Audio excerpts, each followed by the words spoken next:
Good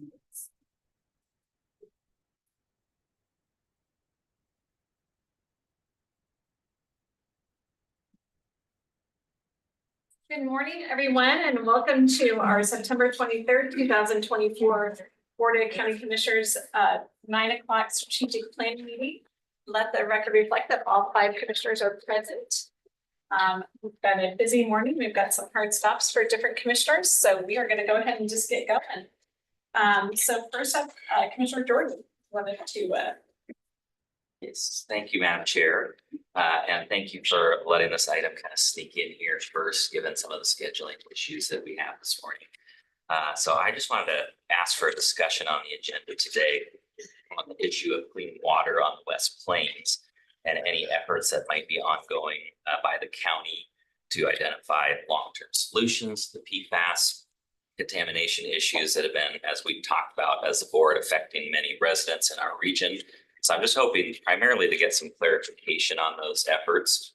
And as the board knows, we've spoken as a group about the PFAS issue several times as we've tried to identify ways that the county might be able to be helpful in the situation. And we're crafting our legislative agenda, which is an ongoing process for 2025.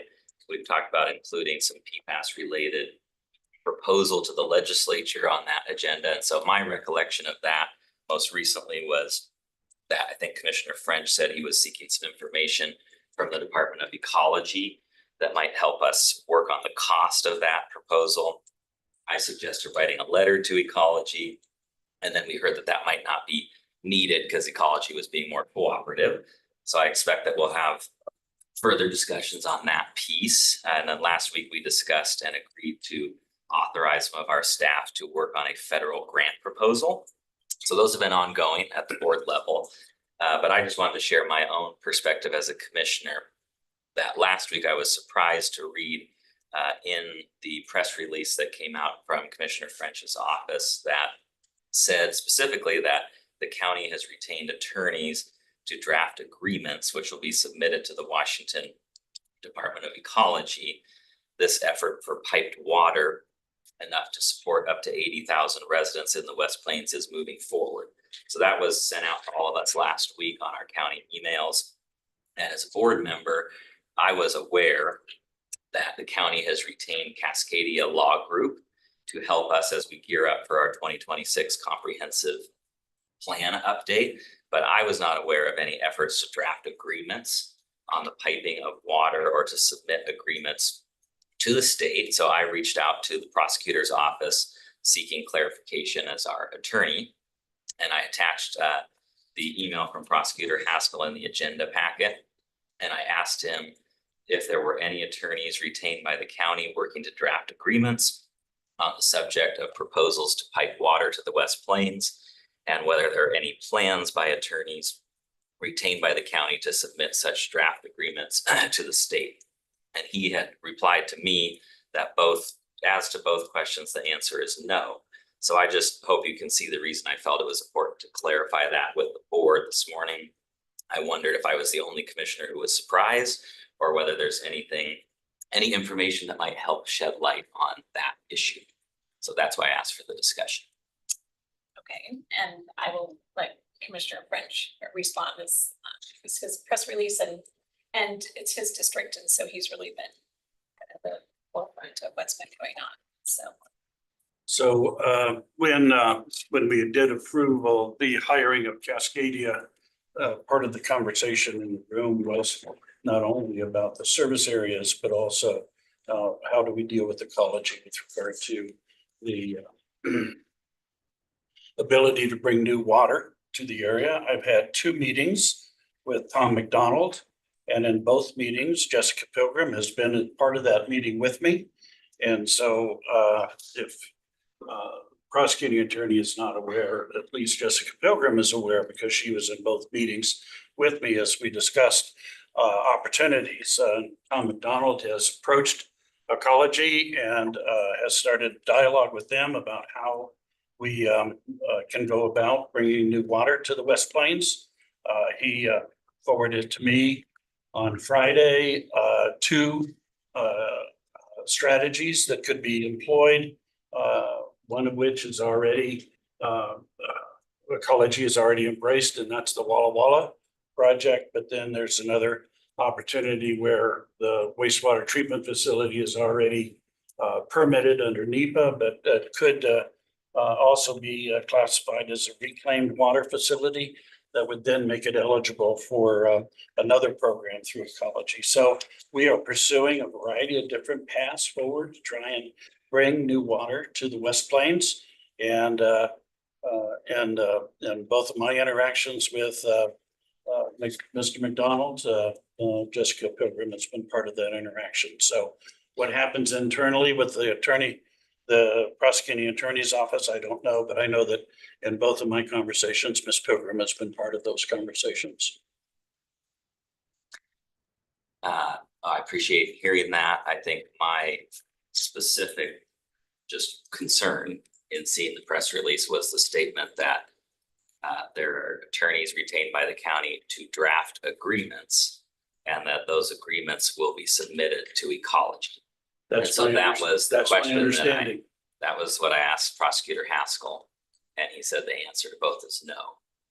So I think there's definitely reason to be confused, I think, and it's just, I think the larger point I'd like to just make personally is I think that there's a difference between what an individual commissioner does in their on behalf of their office versus what is stated on behalf of the county. And I think our prosecutor's office is our attorney. So I think they were the appropriate person to answer the question about what is or isn't happening. And I think it's on some of these big issues, it's the chair's prerogative to speak on behalf of the county as a whole. So I just want to maybe encourage all of us to be, when we're speaking, particularly on behalf of the county, on the important issue of safe drinking water, which I know Commissioner French is working on. We all care about, we're all discussing at the county that we're as cautious and accurate as possible, because I don't want any citizens to have any misleading impressions about agreements and things being submitted to Ecology. So that's my perspective on it. So then, based on your comments, am I to assume that you're opposed to working to try and find clean water for the West Plains? I don't know how you could possibly Oh, believe it that was from an what I easy lift said. for me. No, Yeah. what I'm suggesting is we should be accurate and in our communication with the citizens. And if any commissioner wants to bring forward a proposal for clean water, I'd be happy to look at that. I'm not prejudging any proposal. I think if that is to be done, the most important thing for me in looking at it is that I hear from Ben Bradabo and Rob Lindsay, who are our experts at the county on water resources. So not prejudging any possibility, just asking that we be accurate and that we work through our team. Again, Madam Chair, and both interactions that I had with Mr. McDonald, representatives from the prosecuting attorney's office were present. So I just want to clarify that for the record. Thank you.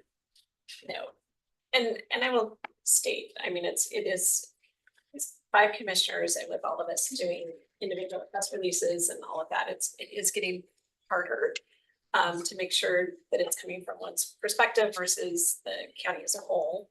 So I'm always happy to talk to somebody before they put out this release so we can make sure that no matter who it is, but it's not construed in any other manner. So not saying that this one wasn't, I mean, because we definitely are all having those conversations on water and what we can do to help, and certainly let Commissioner French take the lead on that. So again, with it being his district and his understandings are far surpassing mine in that area. But I appreciate your comments, appreciate both your comments. And I think, yeah, clarification with Jessica would be good to know that conversations are happening. So, and I think that an individual commissioner can have those conversations. That's part of we've all going to be working to do it. And it's also letting people that are you know, especially with their districts. That is their voters that we've got to let those commissioners. Even though we're all making decisions as a whole, it's still their constituents that they've got to be talking to, so.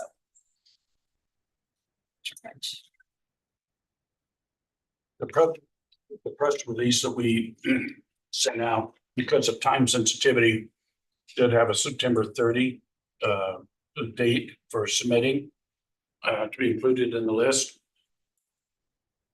Since then, I've heard from a number of constituents in the West Plains that they just got a copy of the press release. And they got it from a friend, from a friend, from a friend. We sent it to the West Plains Water Coalition because they've got a network of distribution. And to my knowledge, they have not distributed the press release, so a lot of people that should be and could be included in the list are not aware of it. We tried to get it as broad-based as we could, make sure that we could include everybody and anybody that wanted to be on the list.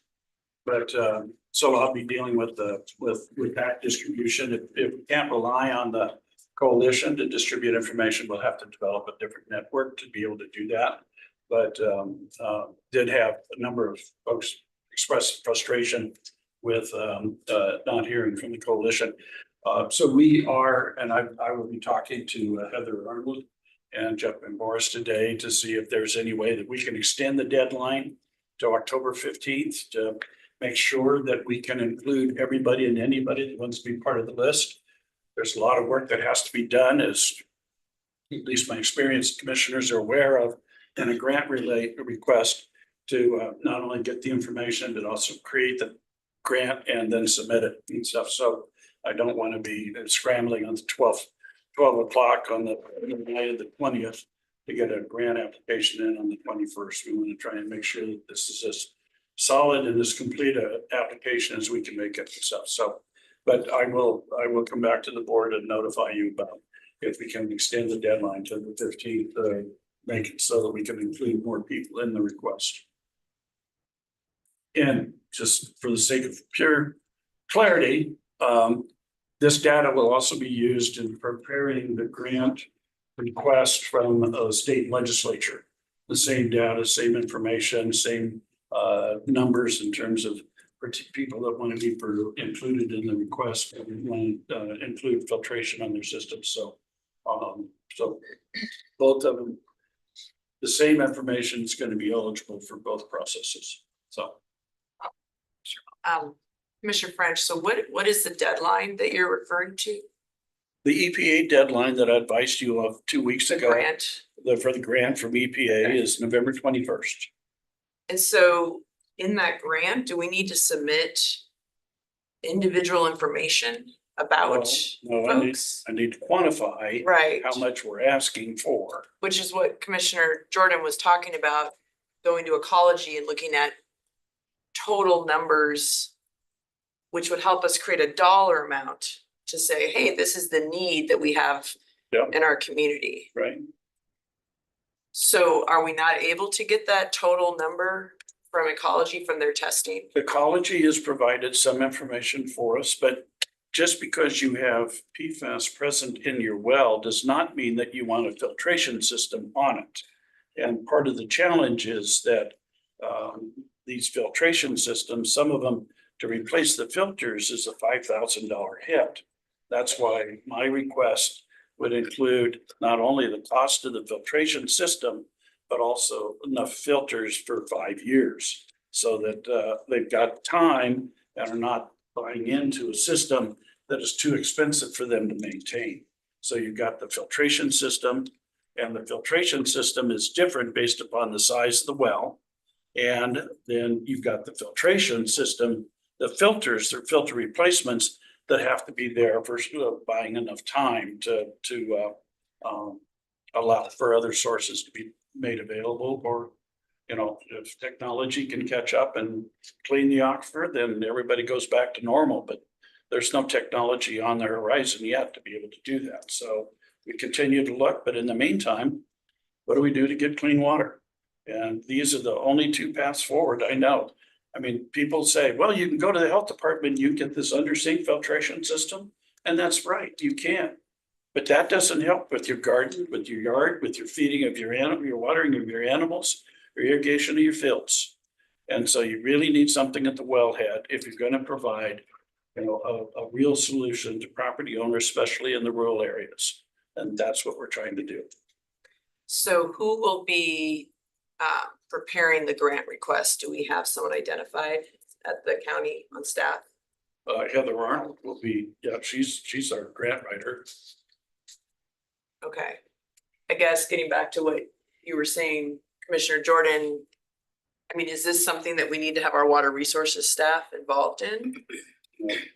No? Why would we?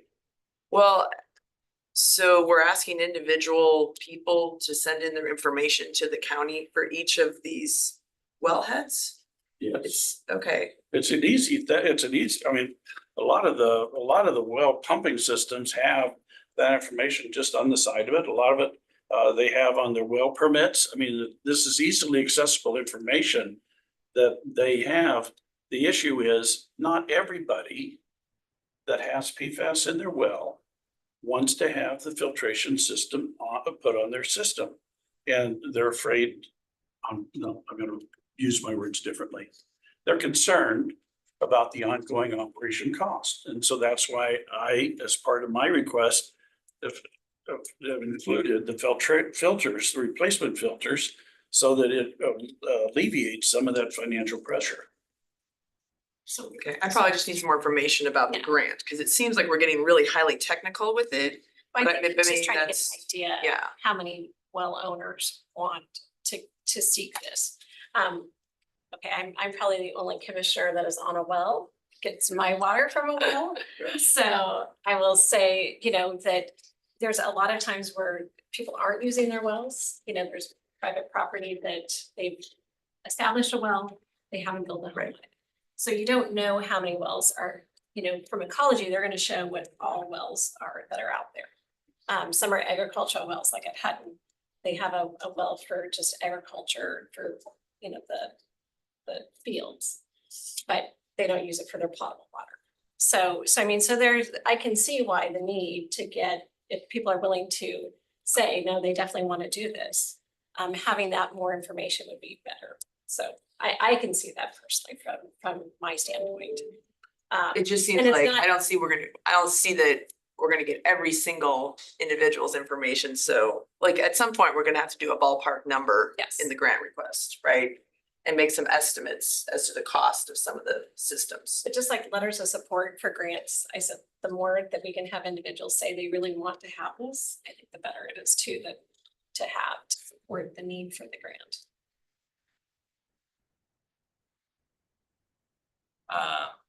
Personally, I would like to see what ecology is sending, because that's not something that has come through staff centrally, and it's not something that's been shared with the board.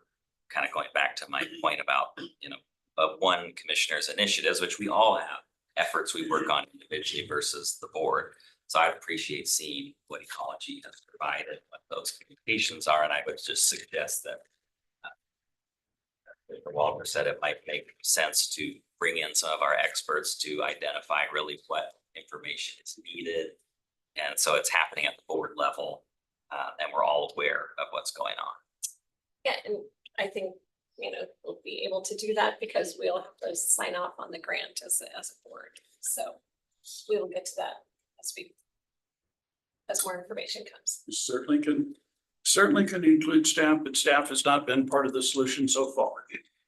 And so that's why we've tried to take lead on this and provide, my goal is to make sure that we get good drinking water to all my constituents in the West Plains.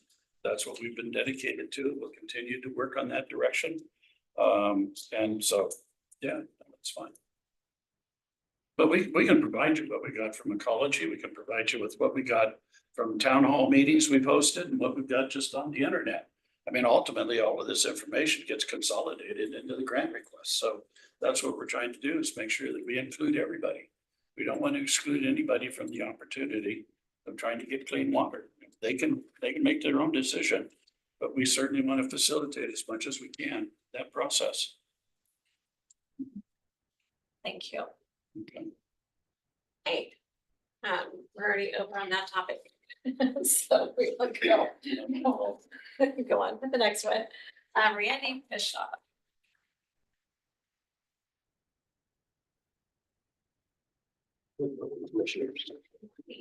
Our next budget workshop.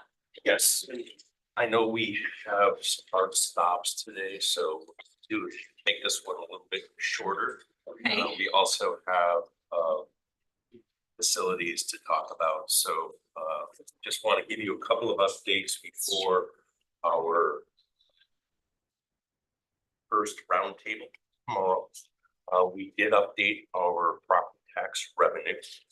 You should have all Jason sent out an email to you all on Friday, just letting you know there are updated decision guides and an updated budget book out in our shared folder.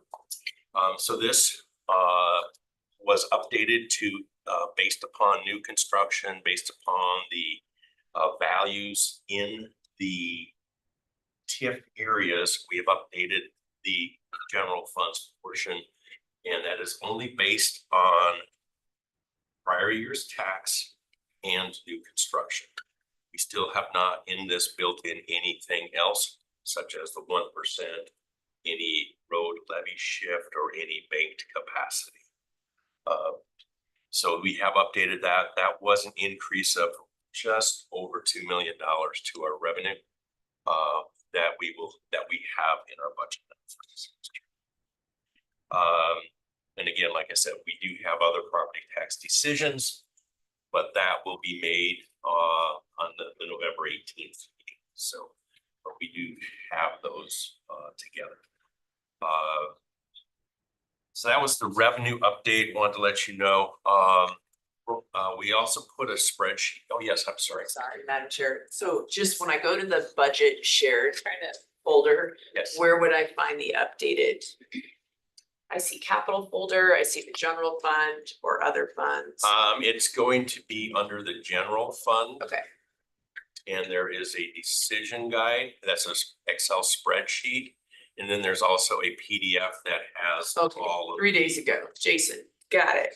Okay. That's the one. Thank you. So does he, okay, so I'm just looking at his email from 9/20. Yes. Is there a link in there? He forgot to put it on too.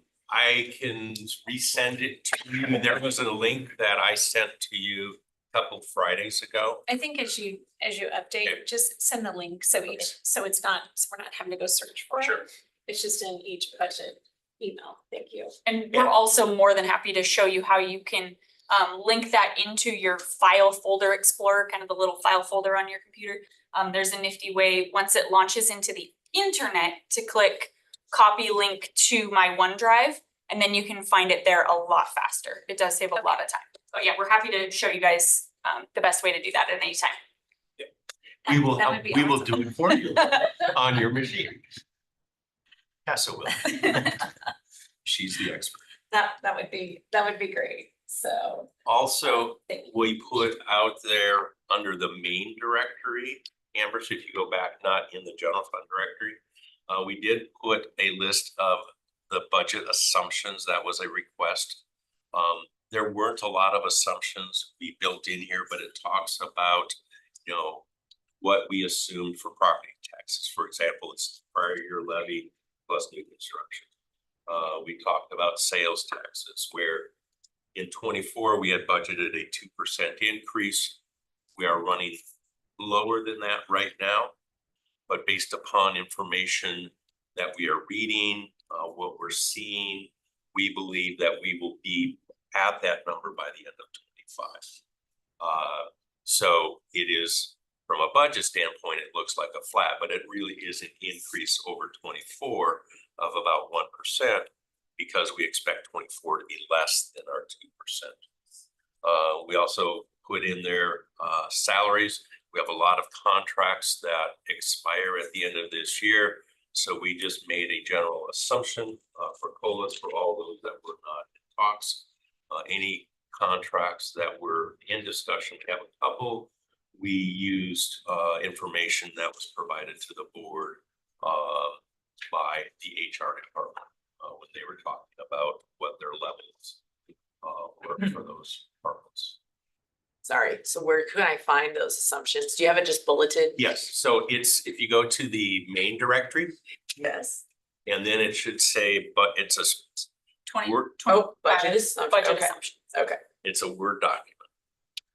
So that's just our little cheat sheet of what you Yes. assumed when you were putting When this when together. we put this Okay. budget together. We also did put in a 5% increase in medical insurance. From the request from HR. Again, that is an item that we will discuss later, whether we need that or not, but that is built into this. So those were the main assumptions we did. Most of the, most of the departments provide the expenses, but these are the ones that affect the salaries and things like that. Thank you. Big font too, I like that. Big font, yes, so I could read it, you can throw it up. And just to also remember that we did add back in all vacant positions, that they were in the budget unless the department specifically said, as part of their exercise, they may have said, either I don't need these positions or I want to leave these unfunded to meet my budget. So those departments that have made those requests, they are built into this budget, but it was at the department level. So what would be helpful is like on your budget assumptions, property taxes equal prior levy plus new construction. Kind of, did that increase or is it staying the same?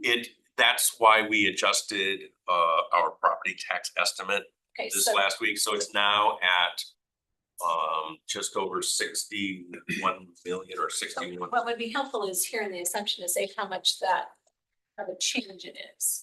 So that way we have, kind of like when we Sure. talked about the 1% property tax increase, that it's about $600,000. It's not, New I think construction was people over think $1 million this year, after TIFs. And last year we had 65 million was the levy we did last year.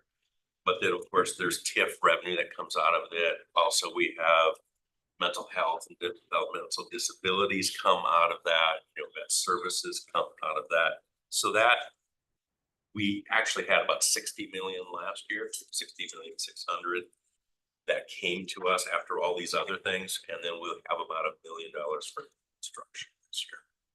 We ended up so at we're one point. adding $1 million in tax revenue. Yes, I mean, I think that's important for us and the public to understand that that's part of, it's part of, gonna be in my speech at the state of county on Thursday is having that new construction shows that people are willing to invest in Spokane County. And that's why economic development is important because that's how we do increase the revenues that we have afforded to us.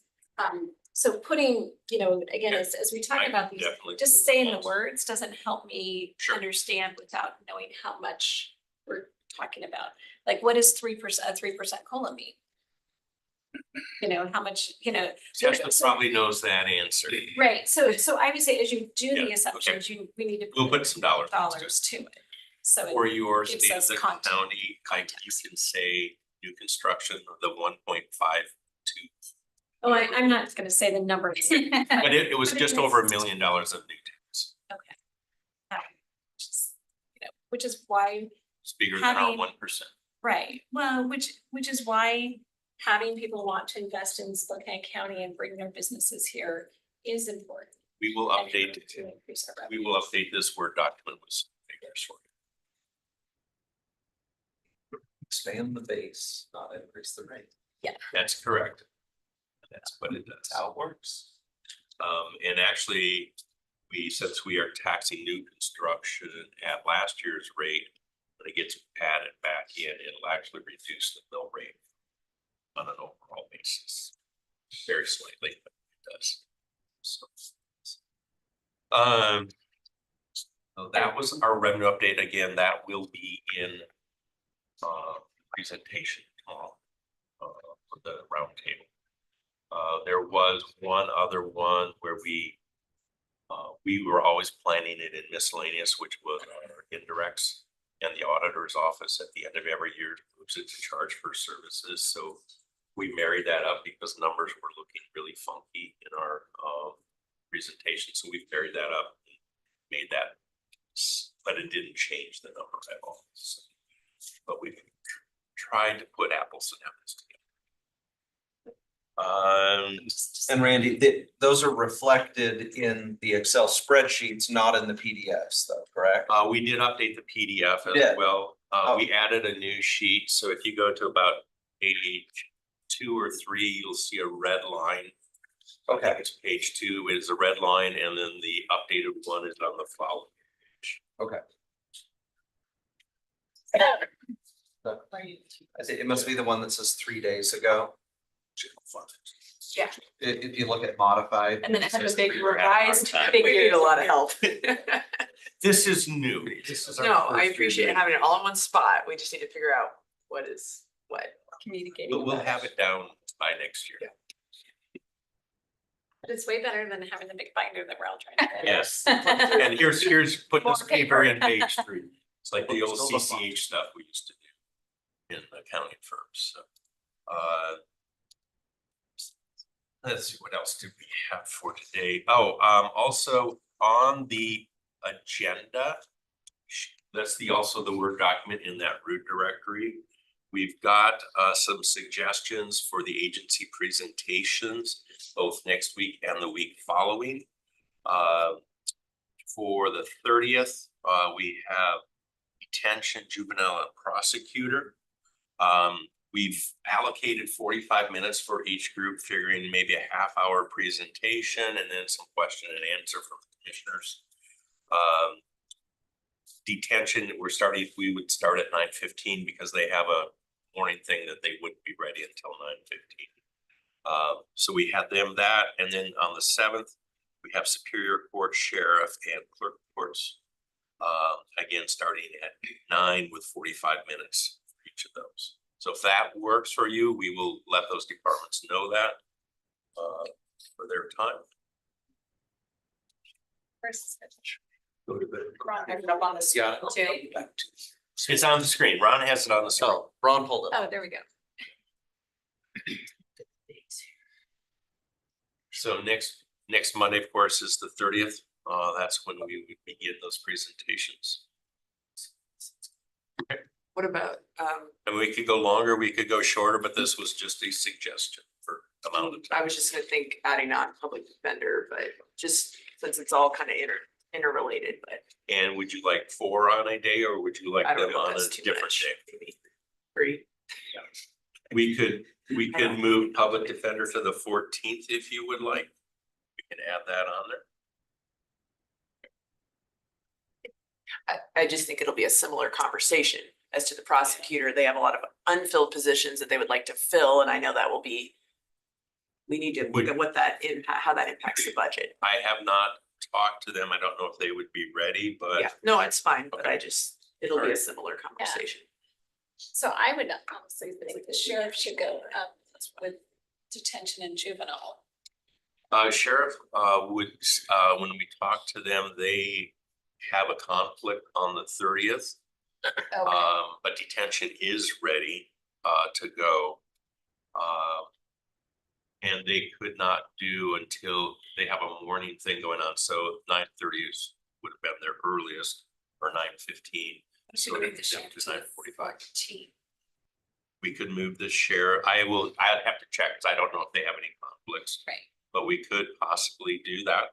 Maybe public defender on the 7th then, if we switch the sheriff Yeah. to the, yeah. 14th, and we get the public defender in. And I will check with those, them as well. I do know the clerk is ready for the 30th but if you, depending on how you wanted to group those together. Oh, I see. The clerk could do either day. Oh, I see. Then you could put prosecutor and public defender the next week. Is that what you mean on the 7th? We could. The And clerk is ready on the 30th. You'd switch that. Yeah, I mean, that could be and get his perspective before then we meet with the superior courts and the public defenders. and I will prosecutors. check with the prosecutor's office, make sure that they are still okay on the 7th, give them an extra week. I do know the sheriff, that is the date they're targeting, but if you want me to ask them about the 14th, I can as well. Since you would like to have public defenders in there. So we will reach out to Under Sheriff Ritchie and Sheriff Mills. And again, remember commissioners, these were just the first 6 that you had mentioned last week we met. So figured there would be more added. That's why we have more meeting dates on the 14th, 21st. I would also recommend for the commissioners that we add scraps That's what. in here. Okay, You're right. Mary wants to hear from Scraps. well, there's right now, all of the interlocal agreements for the small jurisdictions have expired. So they're operating on month to months right now. And the team has been working on updating, if you may remember, but pretty much every one of our interlocal agreements is different. And that creates some challenges trying to operate and manage the services of animal control. So they've been trying to harmonize, working with legal on creating an interlocal agreement template. And I think coming back with the commissioners and sharing that as part of the budget process and how that would inform on the future operations and the financial viability of the operations, I think is going to be important. So having them on a meeting for a budget presentation would be good.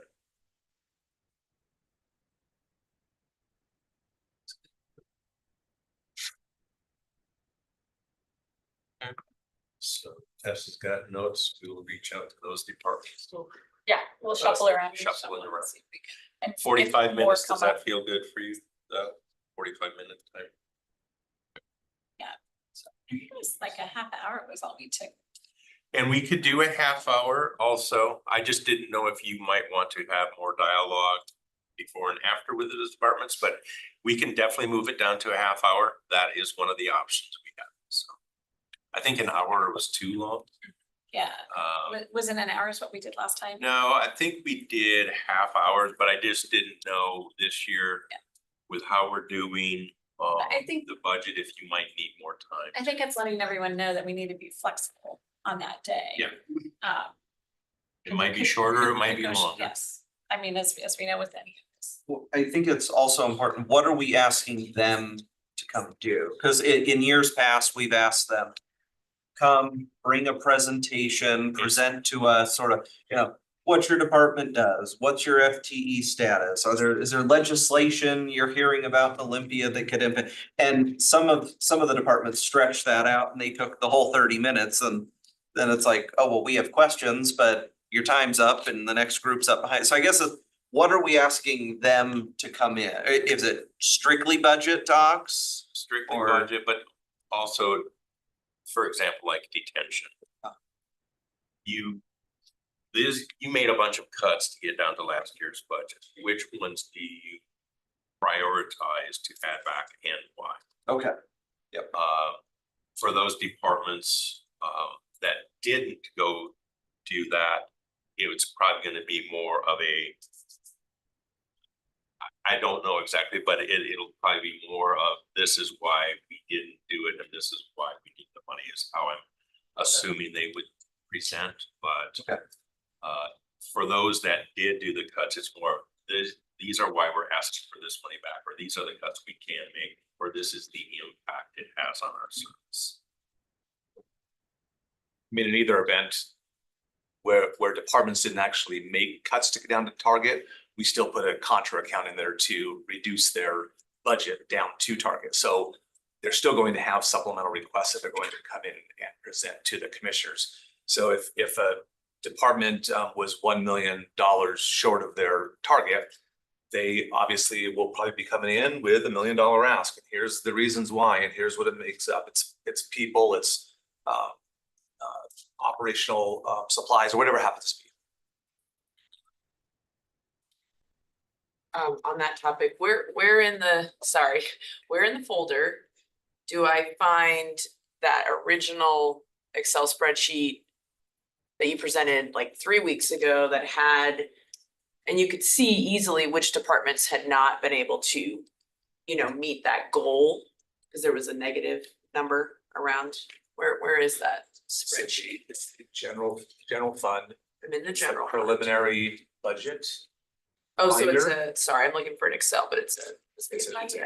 No, it would be the Excel spreadsheet is to additional budget request decision guide. Is that it?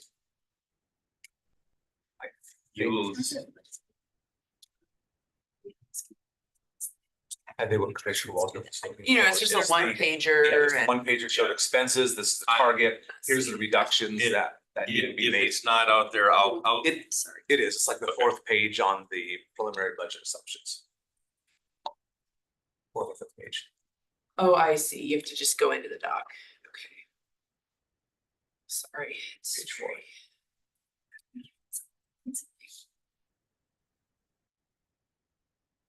Got it. Okay, okay.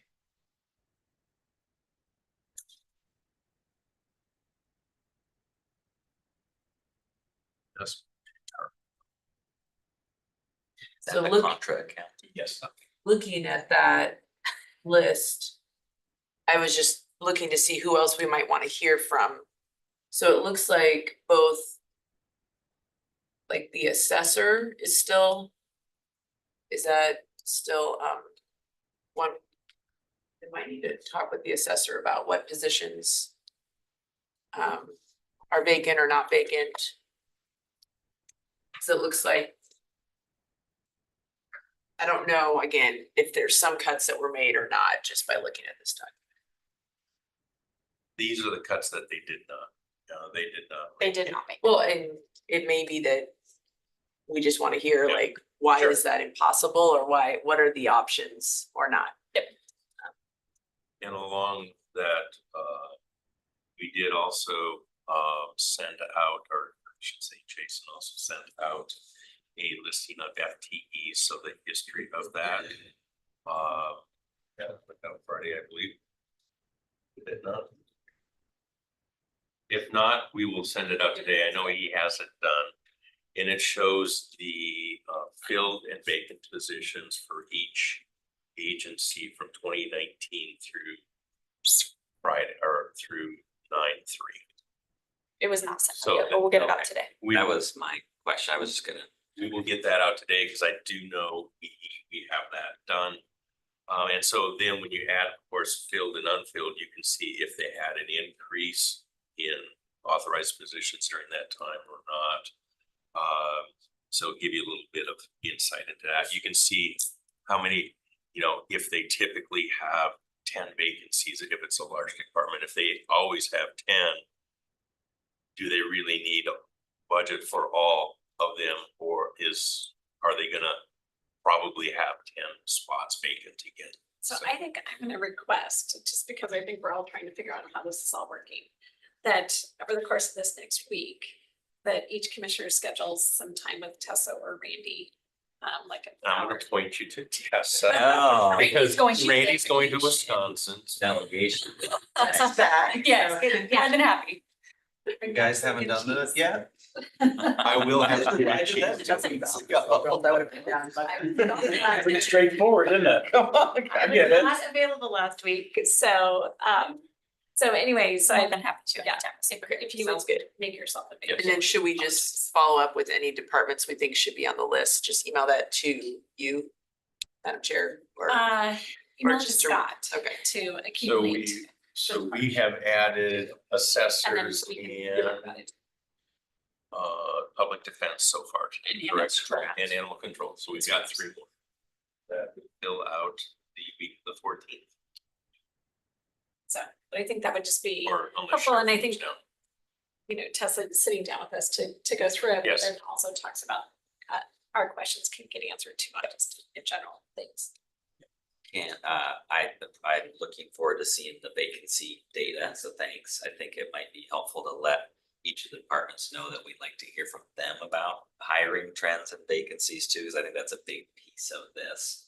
In terms of the gap that we're trying to figure out is a change from using a vacancy adjustment to asking them to figure it out, so I'd like to hear their take on that too.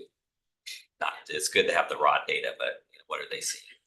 And I think that's a really good point, and to Josh's point that, what are you asking as people are coming to meet with us? Do we have an agenda for them? Yes. So. That would be good, just so it's consistent with everyone we're asking this. Yeah, we'll Same put some questions bones around and it. then give them opportunities as well. But I think, in the past, yes, it was, again, what is statutorily required? You know, which we don't need all the RCWs, just a discussion on that as to, you know, if they earn a cut, they can cut statutory requirements. But even if stuff is statutorily required, it may not be at the level that Yes. they're that providing. is I mean, there's service a level. scalability Right. or a service level. But I think we have to, in order to really But make that's budget your- cuts, we have to really understand what the requirements are. I'll zoom back in. Okay, sounds good. And, okay. I think that's. Anything else that I am missing? Sure, there's something that Tessa will remember. We still have the so the 10-14 meeting, we've added 3 more. We've got a 10-21, 10-28, 11-4. So there's more that we can add for agencies if you wanted to do assessor or others as well. Yeah, and we can turn down to half hours as well and get Okay. more in a day. Some of this, other departments can probably be more timely. I do think, you know, you picked some of the big ones right off the bat, and so 45 minutes is probably appropriate for detention and sheriff. I'll get started. There's a lot to unpack in those areas.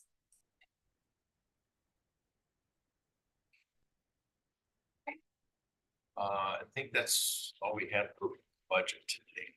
And the shared folder has been updated with the FTE sheet, but we'll email it and share a link to the folder again, so everyone has it again, fresh. Schedule a time to get together. Yes, we'll work on your computer first. Sure you're up. Okay, so next was the facilities infrastructure improvements. Yes, and. Gail is here. Yeah.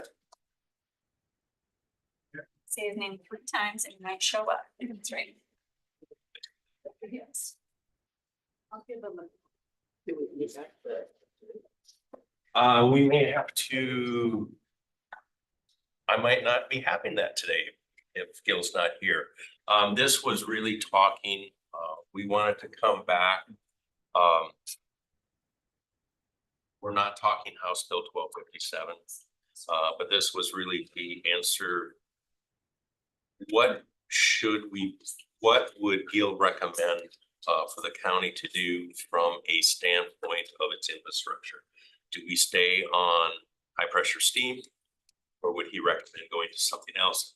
What is the cost of staying on high pressure steam? As Commissioner Jordan had said, well, we know there's a cost to stay on it versus what is the cost to go to the other alternative.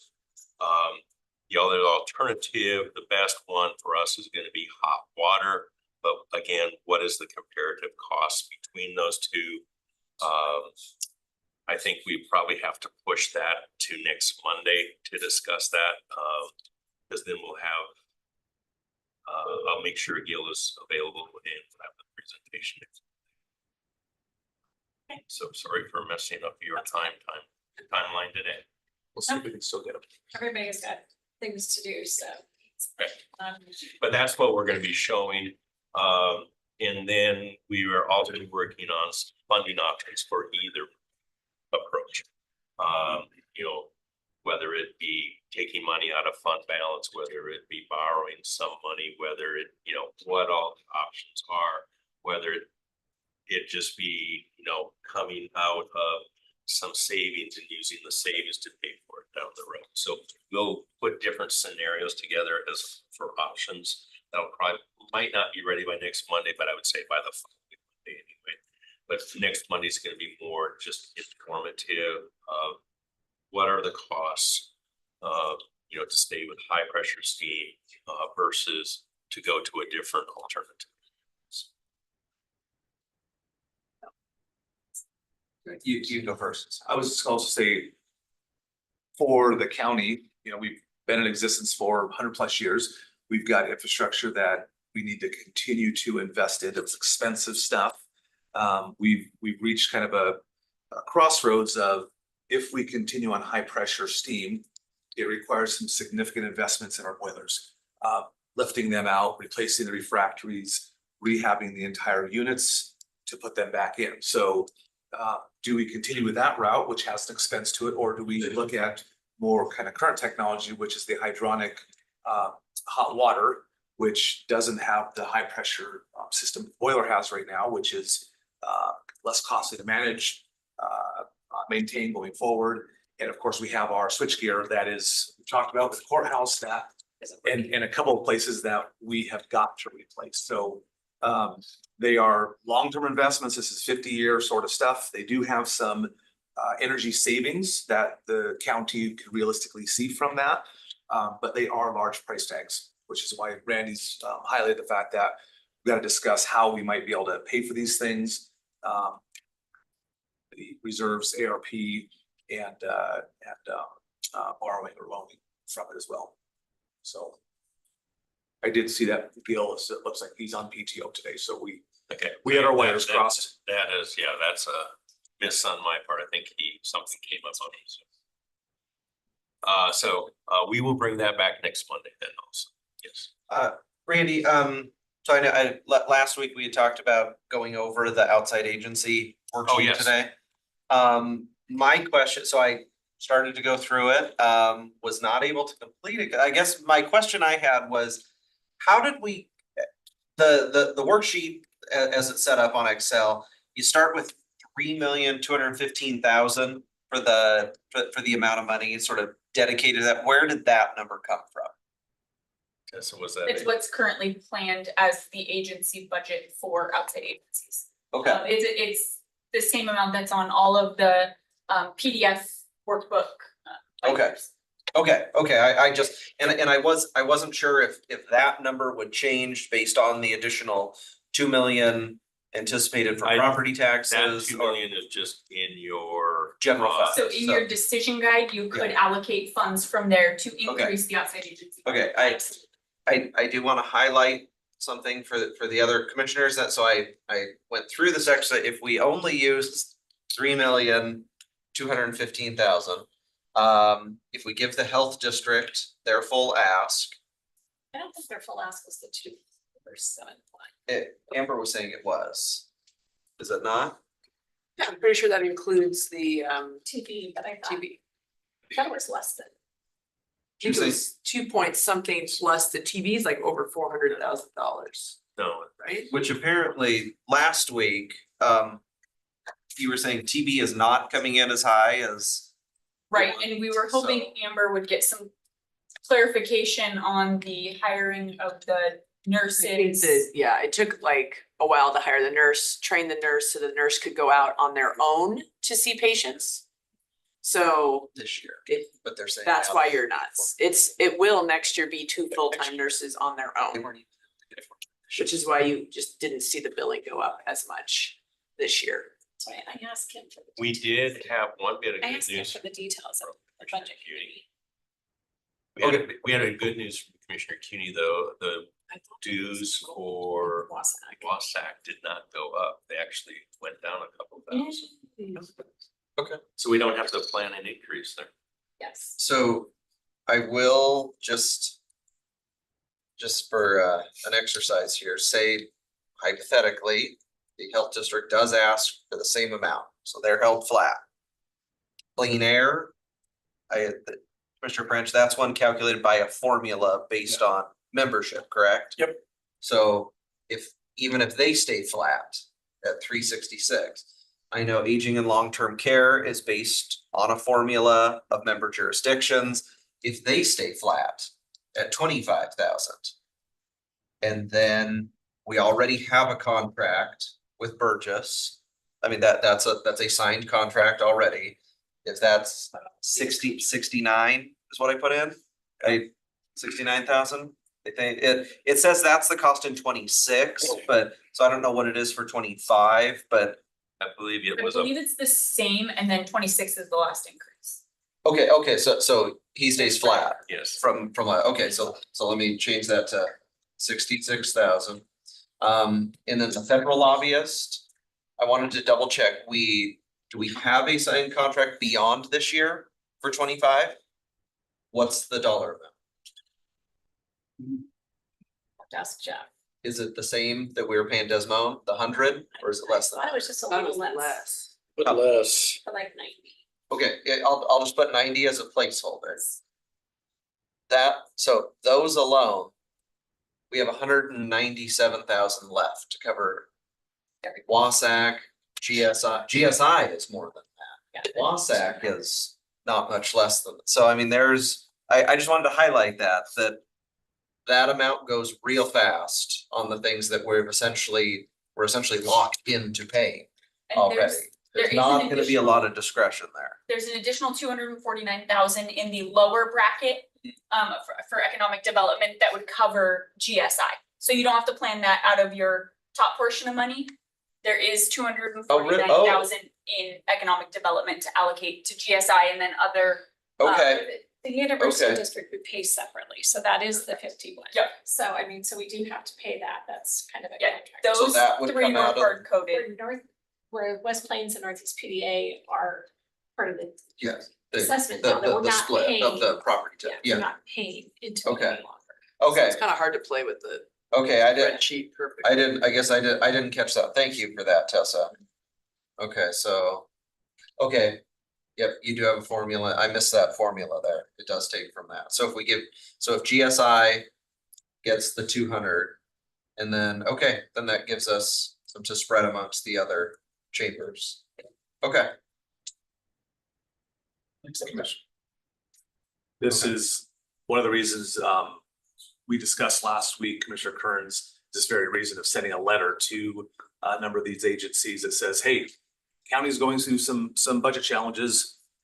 Revenues are flat. There's not an additional amount to be able to invest. We're having to make some decisions amongst departments. We're asking you to be thoughtful of that when you submit your request for funding as well. So we're trying to signal to them that they need to be thoughtful and trying to look at ways they can reduce or trim some of their asks.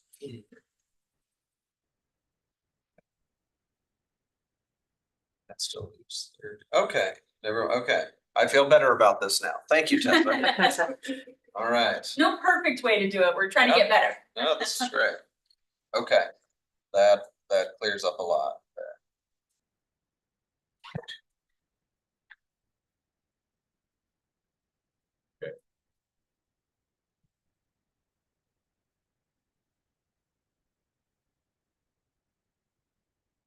And then do you have a dollar amount for Wasac? You said a little less. Do you know what it is? It's, I will get it, Commissioner Cuny did, text that information to me. Okay. Cause it was 183 last year. Did that include? Well. Is SLAC, is that the legal? Yes. we'll do Okay, that. so it's combined. Okay, Commissioner Kearns, I will get you that. Okay. I will just, Commissioner Cuny, I'll just look at the text you sent me, with that information Populated the sheet. and we'll populate it in the sheet for you. I think that the total is 164,881 right now, but that's not officially approved yet. That's just for it. Okay. Just down about 5,000. that's great, that's great. What about it went up with some of the members lately? We are looking to make adjustments. It's great. We're looking, just so you know, for WhatsApp, it was based on population. We're looking at a blend of population, this is what we did at our executive retreat, sales tax revenue and property tax revenue. So that way, honestly, like San Juan County got hit harder than anybody else because their values are more versus their population is low, Okay. but they have a big summer population, which isn't captured in a normal population count. So we're trying to use other means to reflect revenue that's generated by games. Right.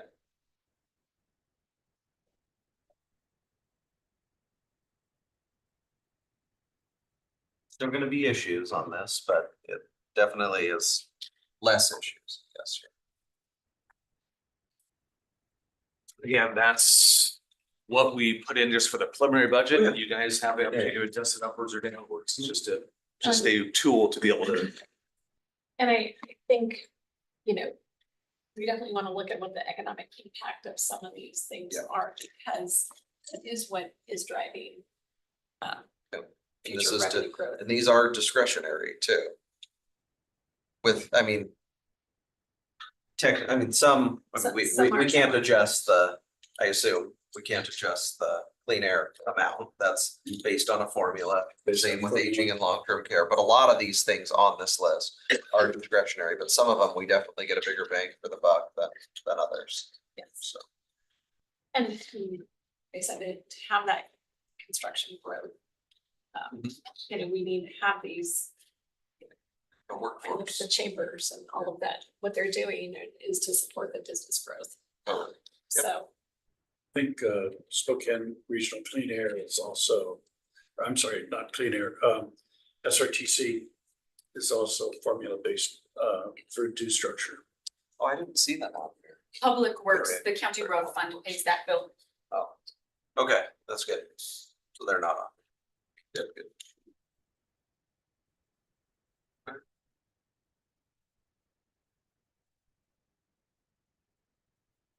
Thanks. thank you. Thank you.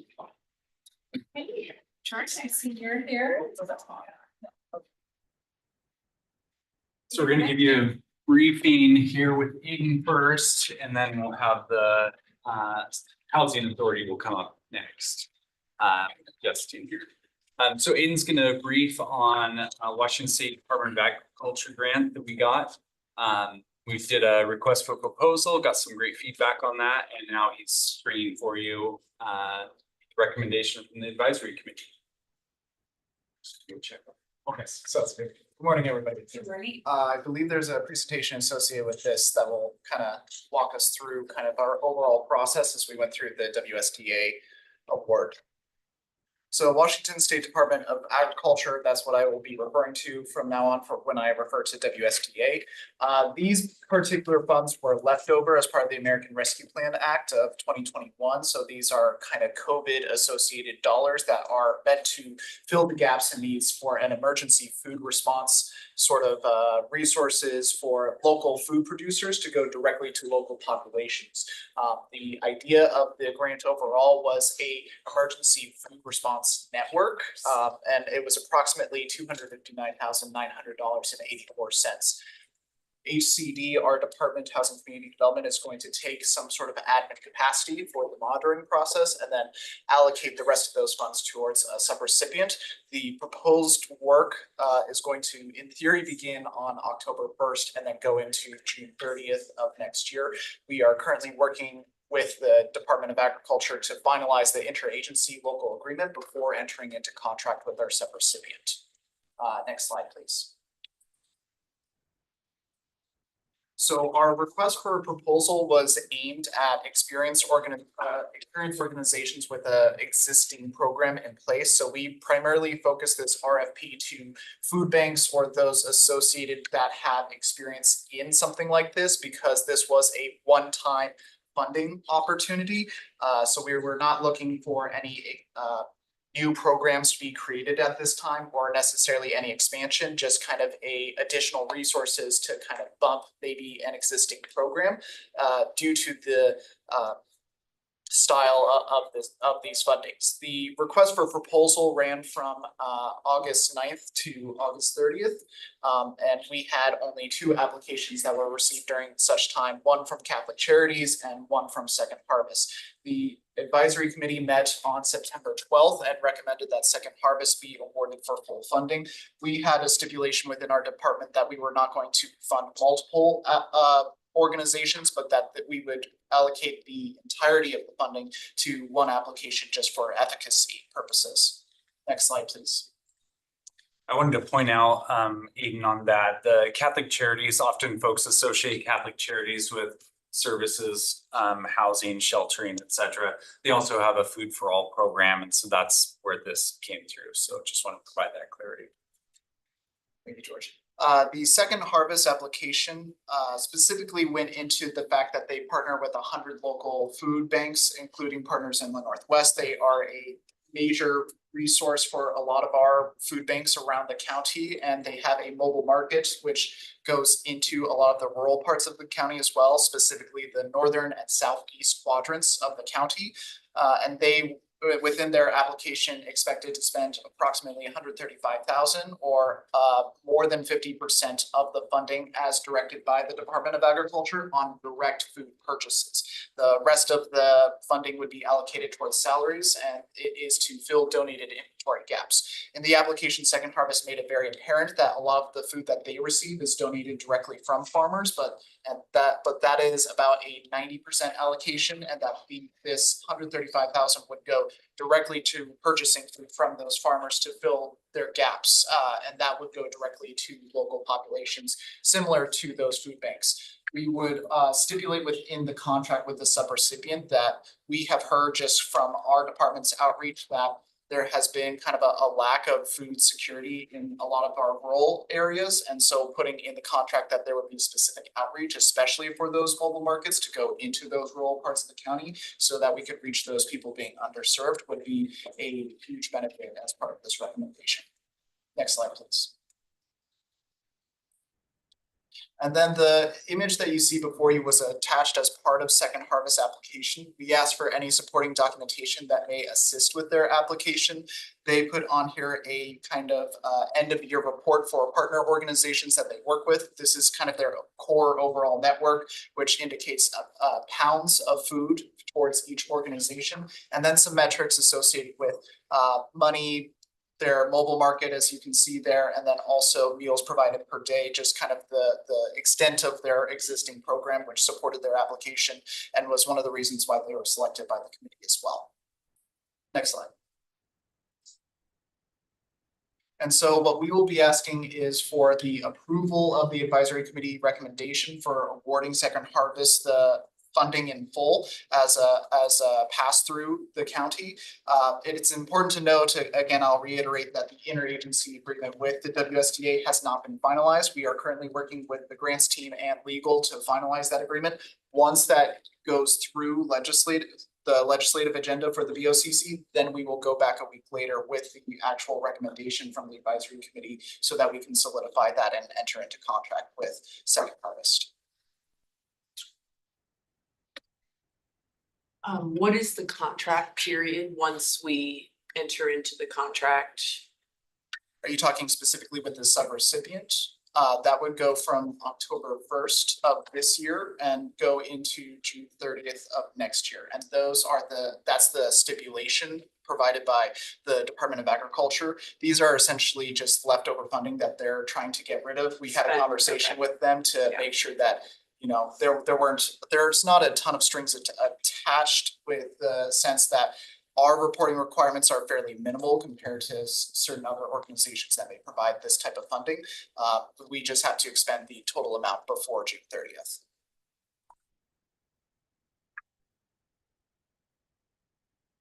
No, I can say I'm excited because definitely Southeast County is one of the areas that, people need it. I saw Spangle on the list from Second Harvest, but Fairfield and Rockford are really important towns that we have down there that we need the support, as well as I know Deer Park and North. So I think it's really great. So thank you. Thank you, everybody. See if anyone's here. We're trying, if the commissioners want, we're trying to see if Michael Denisenko is available. He's Neil's assistant. He's very familiar with facility stuff as well. Okay. So trying to see if he can come in. Let's see what we're waiting. Okay, this latest, so tomorrow morning is the Hello for Good symposium. I know I'm going for a little bit. I don't know if anyone else is trying to go. Yeah, okay. So we didn't think through this very well, because it's not a very big meeting agenda tomorrow morning. I didn't buy tickets thinking I couldn't. It's like, no, we meet at 9. This won't work. I'm sure you could go. I wasn't planning on going. Starts at 8 and goes till 10. So I don't know if you just would. You're going to. Ron's going. So Should we have our meeting there? So we may have to talk to Chris about how we can delay our until Hi, how are No, you? honestly, I think the easiest way to do it is if everybody wants to do that, why don't we just make a motion, take a vote this morning and then we're all set. So we'll think about that. We'll Reset the start time. We have a 24-hour notice period that we got in here too. I we just put it no, on the because screen. that we it's are, delayed. we are simply changing it. So the alternative is to give frankly even less notice by opening the meeting at 9 and announcing that it will be delayed till 10. So at least today, even if we're slightly less than 24 hours is. So do we just want to make that motion? So that way we're closer to 10. I was suggesting that we, because I'm watching Oh, the sure. clock. Yeah, You know, just, it'd be I mean, better to do it the now. sooner we do it, the more notice. Yeah. But we are doing it over. What time is the meeting, event? so it is. So it it's was from on 8 this year. Okay, so do we wanna start at 10:30 then? And then we're Yeah, 'cause we greater only- than 24 Go hours. till noon or Yes, we can how do long that. is our agenda? We only have like an hour on the agenda.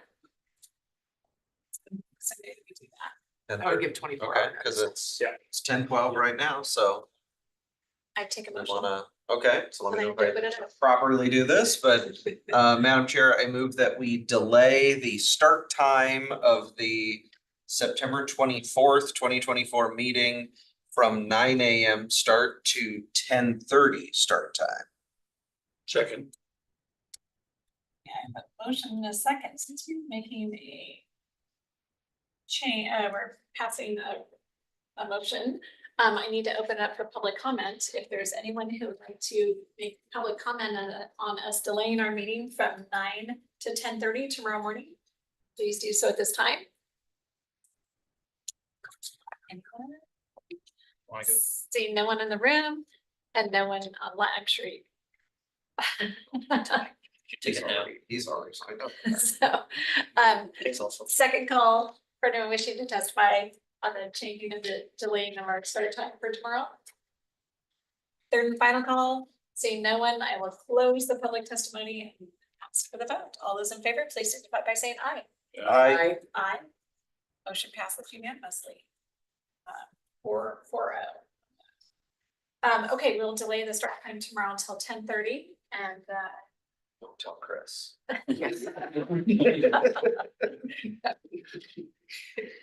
so that will, and then we'll just keep everything timing wise, we'll just do that, so. Thank you all for doing that, appreciate it, so we can all attend since, you know, as VA seems to think I'm like. It's supposed to be.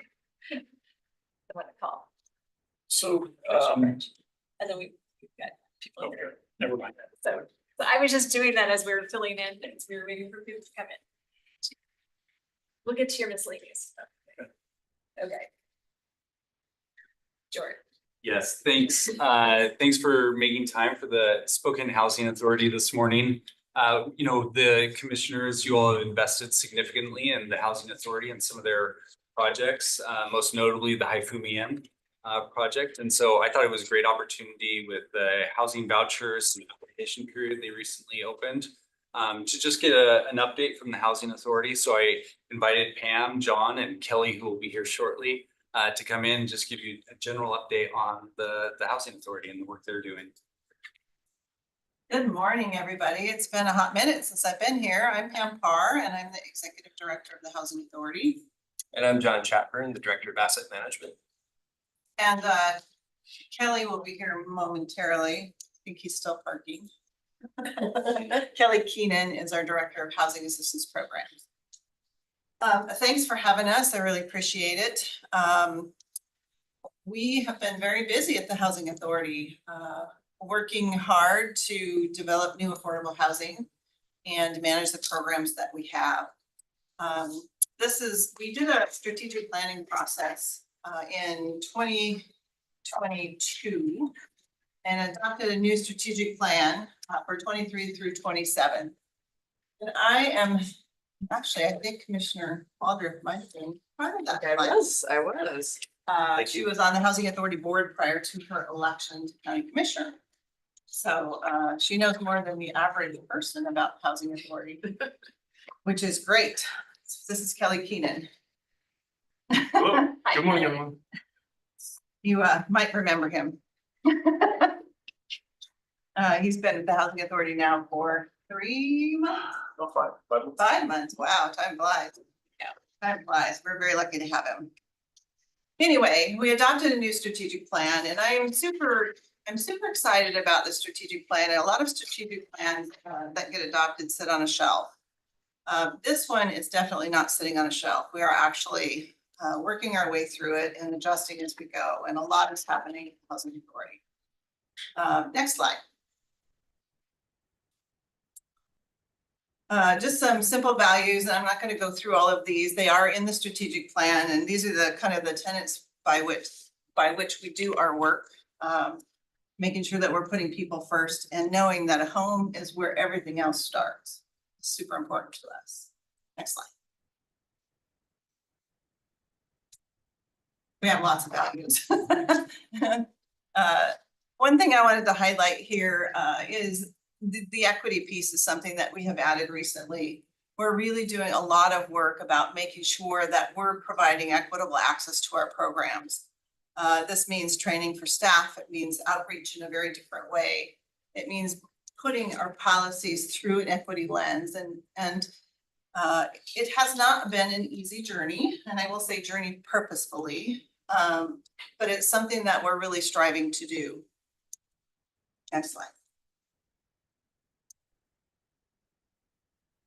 Just a little snapshot about who it is the Housing Authority serves. Spokane Housing Authority actually provides housing programs in 6 Washington counties, not just in Spokane County. We have partnerships with the community action agencies in 5 smaller counties to administer the Housing Choice Voucher program. So we're actually serving 6 counties with that program. The units that we own and manage are all in Spokane County. But this is who we serve. We serve about 5,400 families.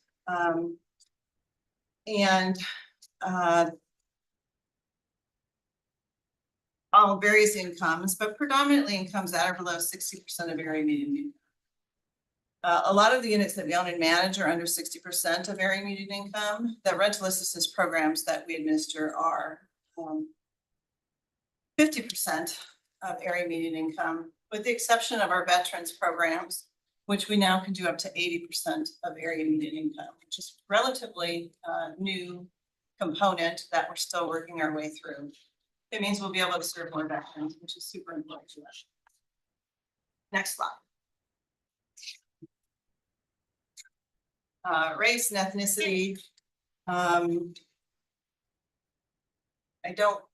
not gonna continue to go through these. You have them in your slides and you can look at those. If you have questions later, you can ask.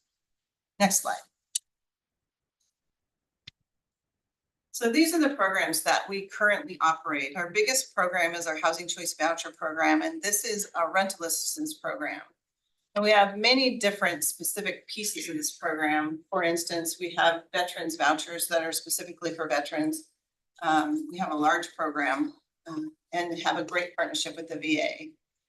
We have referral program vouchers, and these are vouchers where we partner with local community agencies to issue vouchers to their clients who are in desperate need of housing. They get so many vouchers per month. They refer the families. We issue the vouchers. They help them find a place to live. This is important because if you're on a waiting list at the Housing Authority, only about 35 to 40% of people that sit on a waiting list without help are actually successful in using a voucher, which is pretty abysmal. The referral program voucher, about 85% of people are successful in using that voucher. It's dramatically different. Family Unification Program vouchers is a program that we operate with the Division of Children, Youth, and Families for families that have open dependency cases and youth that are aging out of foster care. We have vouchers specifically for non-elderly disabled households. And we have homeownership program vouchers where we're paying mortgage assistance instead of rental assistance. And we also project-based vouchers to specific projects to make sure that that affordability stays with the unit all the time. If somebody moves into a project-based voucher and they live there for 12 months, then they can request a tenant-based voucher and take it with them if they decide to move. We run a statewide program for aging and long-term care. called Bridges, where we're providing rental assistance all over the state, for people using state-funded subsidy. By the way, we do this because they asked the other housing authorities and they all said no. We said yes, and we said we'll do it for the whole state. Which has been a great partnership. We are also what is known as a moving to work agency. HUD has a special designation called moving to work that allows housing authorities to have specific waivers to rules and regulations and operate more flexibly. There are 139 moving to work agencies in the United States out of about 3,500 housing authorities. So that's a pretty special designation that we've gotten. And right now, we're part of a landlord incentives cohort, which means that we're providing incentives to local landlords to rent to voucher holders. And this can be bonuses for new landlords. It can be extra security deposit. It can be paying application fees for folks. We have a whole kind of list of landlord incentives that we're able to provide. We just started this past year, and it'll be really interesting to study and see which ones work the best, and then how do we capitalize on that moving forward to make sure that we're making as many units as possible available to voucher holders. We also have a family self-sufficiency program. This is something that's new to us. It took us a long time to get it, but we're working with households, and they sign a 5-year contract of participation. And the idea is that we would work with them over that 5 years to get them self-sufficient and get off all forms of public assistance. We have a minimum program size of 25 households, but we already have 31 and we're growing. It's something we want to continue to grow because it's been so great. And we just had our first household graduate from that program. And she got a $4,500 escrow check to go and use in any way she wanted as part of her participation. We also own 10 affordable housing properties. They're tax credit properties, and we manage those ourselves. Next slide. Kelly, I'm going to let you take this one. Sounds good. This last summer, we were engaged in kind of a significant project for the agency, and that was to open our Housing Choice Voucher Program waiting list to new applicants throughout Spokane County. It was the first time Spokane Housing Authority had opened that wait list since 2016. So it took many years to sort of work our way through that previous wait list that had been developed. But that wait list had been whittled down to the point where we felt like it was the right time to open that list again and get it loaded up with potentially eligible families to connect with our assistance programs. So we did that. We opened the list in late July. We opened it on July 30th and it closed on August 5th. So we kept that list open for 7 full days. The process for households to connect to that wait list was all online. That was also a new thing compared to when the list was open previously in 2016. With that, we also know that many of the households we want to make sure have the opportunity to connect to our programs. We wanted to make sure that everybody had sort of good access to this opportunity, and we know that some folks don't have reliable access to internet or don't have an internet connected device. So with that, we worked closely with our 3 regional library systems, including very closely with the Spokane County's library district to make sure that we could offer to people looking to get on that wait list the opportunity to walk into any public library location throughout Spokane County. So that was about 18 different locations spread throughout the region where folks were able to walk in, receive some assistance working through their application online, either from library staff or from housing authority staff that we deployed to several of those locations, kind of based on where we thought we might have a little bit higher walk-in traffic than other places. A great thing about having this whole application process work online was we were able to have kind of real-time access to the data and kind of see the flow of applications day to day and throughout the different times of the day that people seem to be getting online to complete those applications. And then we were also kind of immediately able to have access to the information about who was applying to that wait list. And I'll talk about that in 1 minute on the next slide. All in total, once the list had closed, we had 5,205 household applications that have been submitted. Those applications represent 11,202 people. And just some very high level stats, just over 30% of those households had a head of household who was elderly or near elderly. So that means either age 55 or older. About 45% of the households had a head of household that was disabled. And just under 40%, about 39% of the households had a head of household who indicated they were homeless. We were really excited about that partnership with the library systems for this project. And we've had great feedback from the library staff as well. And we're looking forward to leaning into that partnership and looking at different ways we can sort of leverage those public library sites as access points for ways people can connect to our programs, ways people can maybe access assistance if they're already on the programs, they need help dealing with some of the paperwork.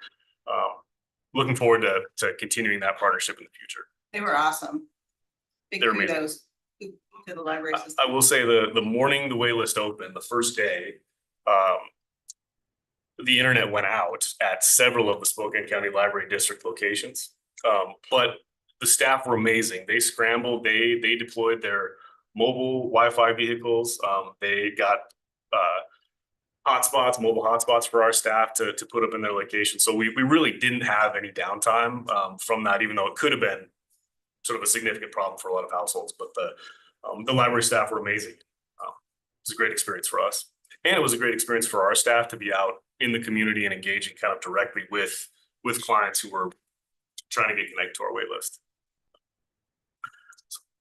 Next slide. Yeah. So then just to, like I said, one of the benefits of having this process be entirely online was that we had sort of real-time access to data about who was getting onto our wait list. And for us, that's a matter of kind of understanding more about the need in the community related to housing. And on a certain level, how we might think about development and kind of expanding housing resources in the community. So just a few of the higher level data points we're starting to look at now. It's about 51% of the households who applied to our wait list presented as one individual person. About 20% were households that were two people. And then 12% 3-person households, 8% 4-person households, and then 10% 5+ person households. So all in all, about half the households that came into that wait list were families of one kind or another, where we might sort of think about 2-bedroom or more units. This really helps us in creating our affordable housing development pipeline to know who's out there. And then just one other kind of, I think, significant data point that we're continuing to look at is one of the questions we ask people when they apply to the household is what's the race of the head of the household? And about 70% of the households that applied to our wait list indicated that the head of household was white. About 10% indicated that the head of household was 2 or more races, and about 10% also indicated that the head of household was Black. And for us, I think that's significant as we take a look at the general demographics of the county and the ways that information about who's on our wait list is a little bit different than the general demographics of the county.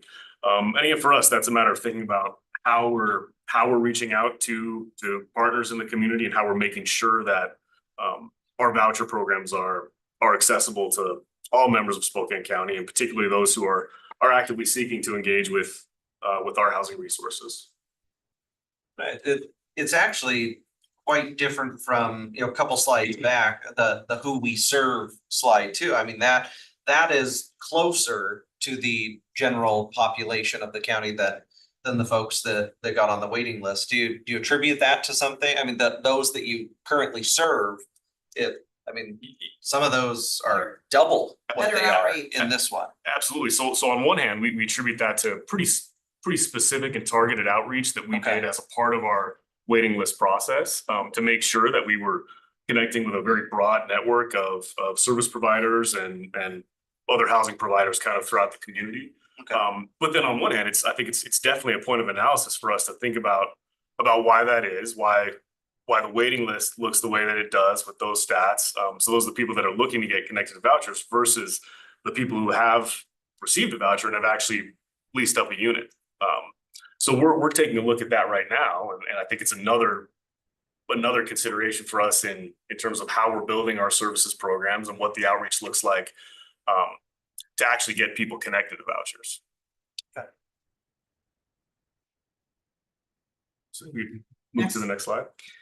Oh, just gonna say that, so you also have the age data that you could overlay onto that, and I mean, the trends that I've been seeing, at least in a lot of our core neighborhoods in Spokane County, is multiracial families, especially younger, growing demographics. So I guess I would just guess that we have some people that have been in housing for many years. And now we have new populations and growing populations of younger demographics that are seeking housing. And that's why you see some different racial diversity plus your outreach, which is great. And I think it'll be, you know, a slower transition as we pull people off the waiting list. It'll slowly change the demographics of the people we're serving. All right, next slide. So let's talk about our strategic priorities. The first one is we want to make sure that we have impact on affordability. We want to make sure that we're a trusted leader on affordable housing policy issues locally, statewide, and in the nation. And we're participating in many policy discussions across the board in all of those arenas. Really helps. We have a legislative agenda that we push forward, making sure that funding for our programs, et cetera, we're advocating for that. Customer service, we want to make sure that we're providing quality customer service, and that is internally to our own staff. We have a staff of 85, but also externally to our clients, to our landlords, and to our business partners. Housing stability and client success is something that we added to our trajectory this past planning cycle. We're really building out stability and self-sufficiency services to ensure that we have client-driven success. This means that we're going to be adding some support services staff to the mix over this next year. Housing supply, this is one of our primary goals, is to increase affordable housing supply. And John's going to talk to you a little bit about what we've got going in our pipeline, including Haifumi Inn, which you helped fund. Very appreciative of that, and the progress in that project is pretty exciting. We'll continue to do that. And then building relationships is also super important. We want to make sure that we're able to increase the impact we have through those relationships and partnerships. We have many partnerships, and I think you can't really underestimate how important that is around impact. We get into a lot more clear objectives in the strategic plan that was passed out, but we're making progress in all of these areas. Next slide.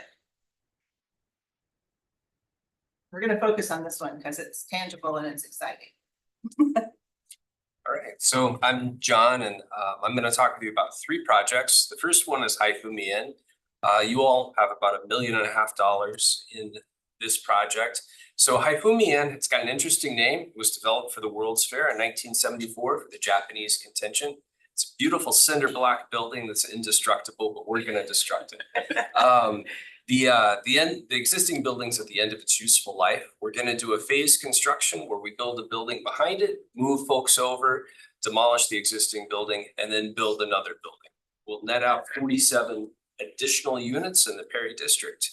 It'll be affordable to those living 50% AMI and lower, and it'll be a senior and disabled project. It also is going to look really cool. And it'll have 2 buildings and a community building in the middle connected by breezeways. The first building will be ready to occupy about in May of 2025, and then the rest of the project will wrap up about a year later. So exciting stuff for the Perry district. And for that particular property, we're maximizing our density there and bringing good resources to the Perry district. Where exactly is it located? 8th and Garfield, it's about like a block from the grain shed. Do you know where Haystack Heights is? So it's just up the street from Haystack Heights, across the street from there. I'll provide addresses to you all Okay. afterwards. One thing that we do here, John, is we identify which district it's Oh, in, so. all right. and I think it's in This is mine. in Commissioner Yeah, Waldrop's it's kind of like district. hidden, it's up on the hill there, kind of between the hospital district and Perry. I mean, it's kind of hard to, Yeah. it's, yeah.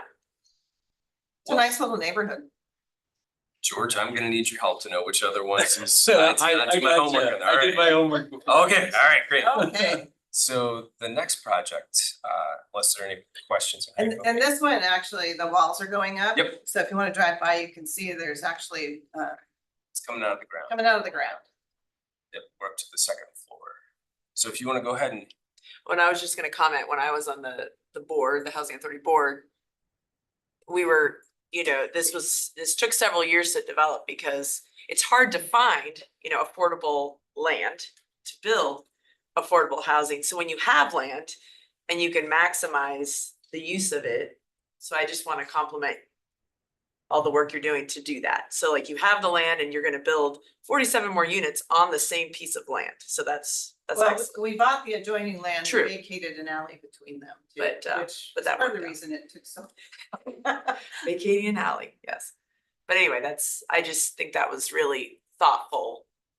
Cause I remember you were searching for properties and it was really hard to find them, so. I think we're ready to go on. So Commissioner Waldron said that we've been searching for properties and we found one.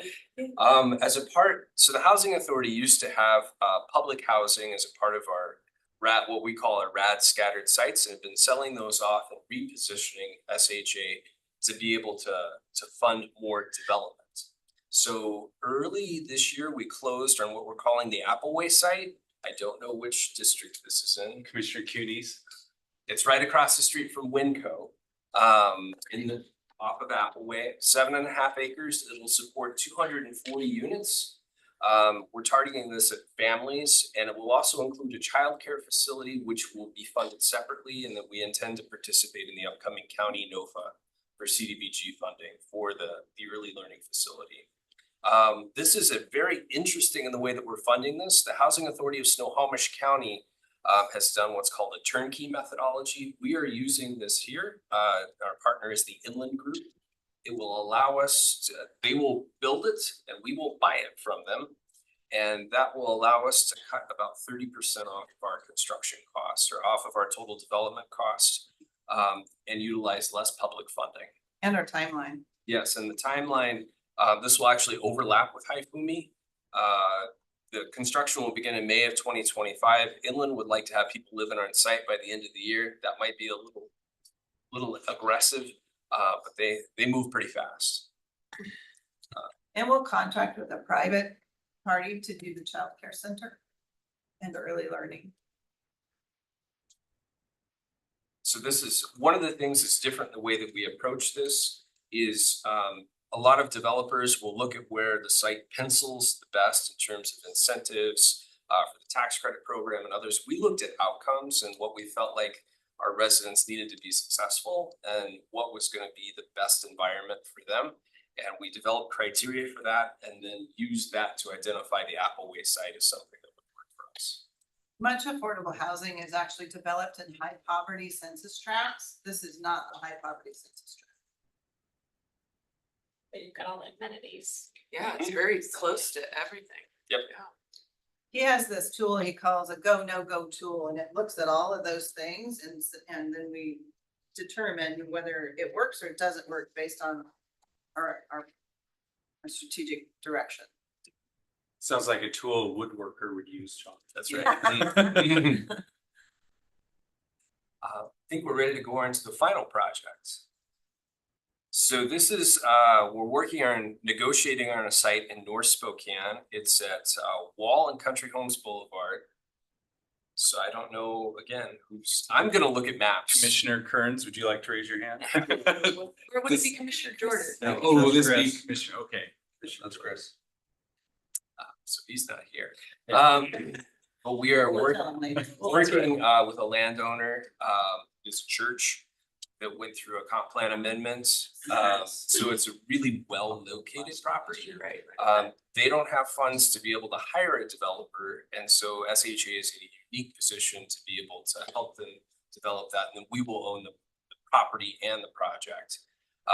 We're probably, our plans to acquire this and hold it for about a year or so while we work through Appleway. And when we develop it, it'll be about 100-unit senior project is what we're looking at there. And we're working on kind of figuring out the best capital stack for that particular project. But in order for us to keep our goals of developing housing, we have to keep acquiring sites to be able to kind of have one or two ready to go, so that when we're done with one, we know what's coming next. We're also a practitioner, affordable housing. We have a lot of properties, and those properties have a lot of capital needs. And I think it's always fun to build the new stuff, but we have to take care of what we have as well. The Housing Authority we're buying an elevator for one of our downtown properties to the tune of $400,000, and that was the low bid. We have aging HVAC systems. I'm sure that you all are aware of this, county properties as well with the clean building standard. There's a lot of things coming our way that we're working to negotiate, just like everybody else is. Any questions I can answer about kind of the stuff that we've got going on in terms of the bricks and the sticks? Well, I was just wondering, when you sold all the single unit or the single family homes. Yep. And then you have a pot of money to be able to then go out, like you're saying, Mhm. to develop multi-unit buildings. How many more do you think with the funding that you're looking to do in the next 5 years? So the plan is that we'll revolve those funds. And so I don't really know, but I guess in the next 5 years, in the next 3 to 4 years, we're planning on adding about 340, 350 units with those funds. Some of that will be an equity contribution to make sure that the project's feasible, but the rest of it will revolve. And so that won't be the end of it. I would say our goal is to develop 150 units a year on an ongoing basis. It's great. Permanent sources of financing can take out some of that so that we can continually use it. Right. And it's super important that we have that sitting, because it's much easier to buy property if you have cash. I was just thinking that it's an interesting partnership with that church. Hmm. And could lead to other churches that may have some excess property, large parking lots that they don't need to use the whole space. I don't know, I know there's a lot of churches that have been trying to do more to support housing in our homeless population. And it's an interesting way that maybe they could participate, is if they have property that they're willing to partner with you on. And it is a win-win because we intend to buy the property from them and they need the money, Right, but they want to do good. Right. So it's Exactly. meeting both missions. They're already talking about programming that they can provide for the residents. it's great. If they move in there, so pretty exciting. Any other questions? It's actually exciting, all the work you guys are doing. It's fun. We're getting stuff done and having a good time. I mean, I feel blessed every day to go home and feel like I did something that mattered, and I love it. So That's great. thank you for having us. Yeah, no, thank you for coming to give us the update. Thank you. Thanks a lot.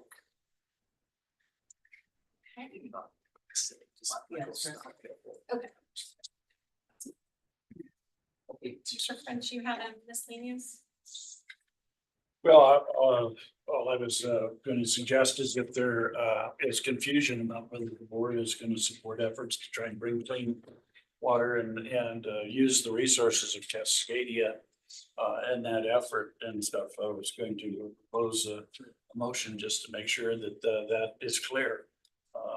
That, Cascadia is, the attorney that's gonna be working, to not only deal with our water service area and our 2026 update, but, and I've asked for Gina to pull up the video of the board briefing that we had when we talked about this Cascadia, because I know specifically I asked about making sure that Cascadia would also be able to work with me in terms of bringing waters to the West Plains and stuff. So, but if we need to provide clarity around that, then I suggest that we bring a motion forward to do that. Take a look at the video. We can take a look at the video. I mean, the bottom line is, are we gonna support bringing clean water to the West Plains or not? If we're not, then let's just say it and be done with it. But if we are, then we need resources to be able to make that happen. So.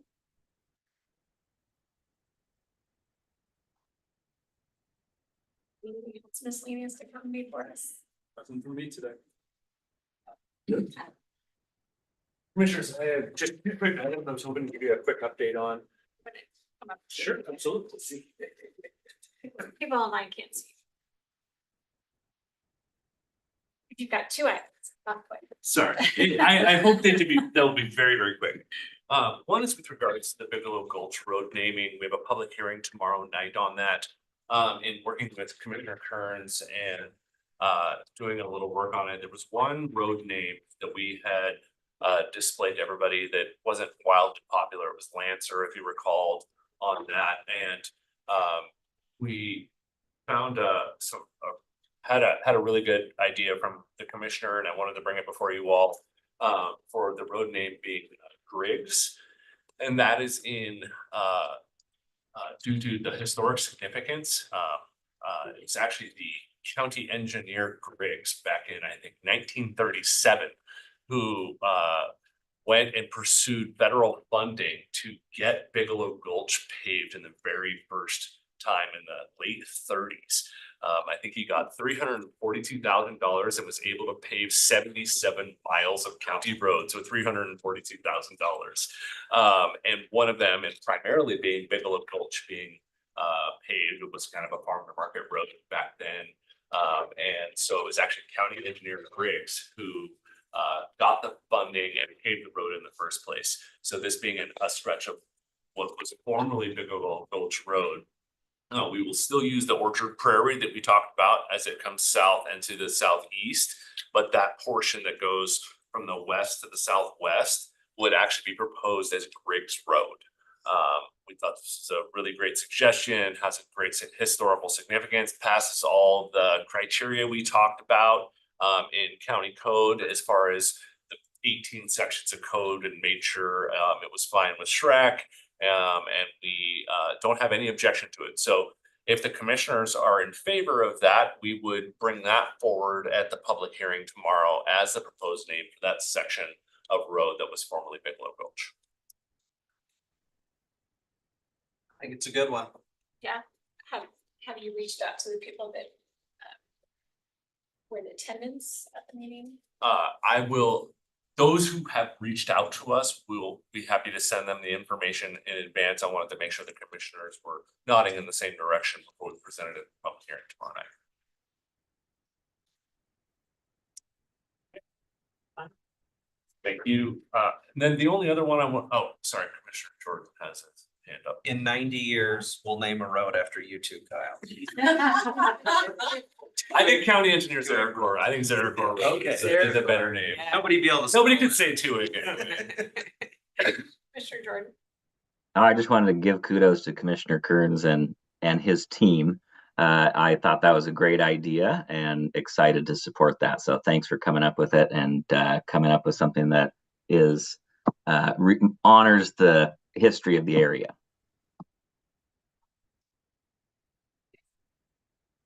And then I wanted to bring a follow-up. We had a conversation about a piece of road fund owned property at Applewayn University that STA has been interested in purchasing. They made us a very reasonable offer on that. When we discussed it, there was a conversation about the property near the fairgrounds.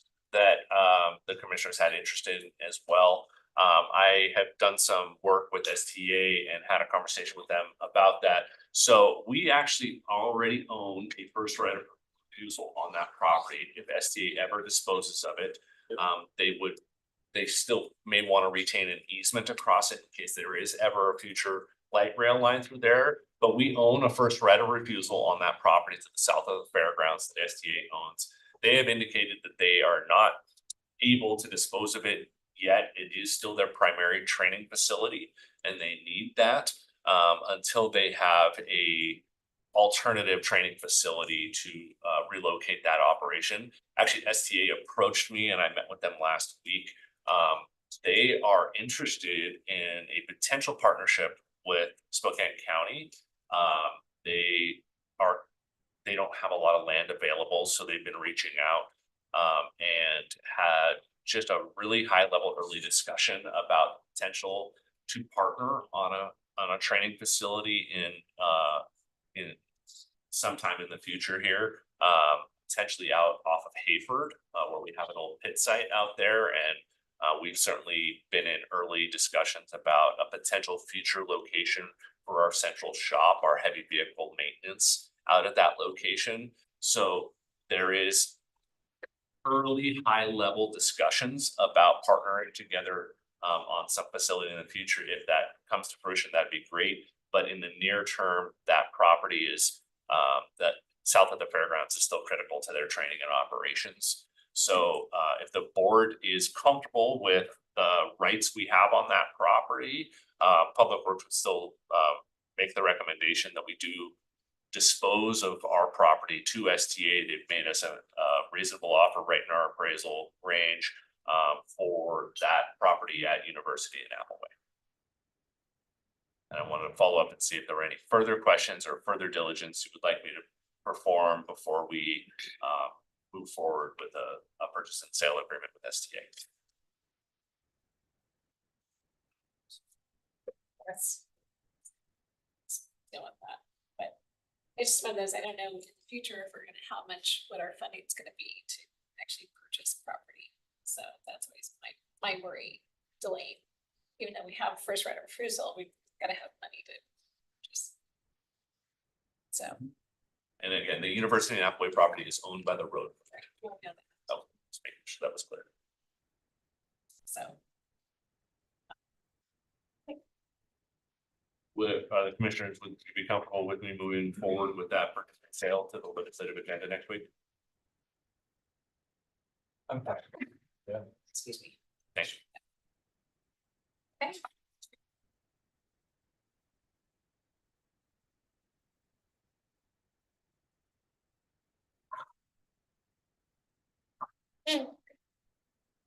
Anything else for us? Okay, well then tomorrow morning, just to make sure everyone's aware, we will be delaying our morning start time from 9 to 10:30. And we will see everybody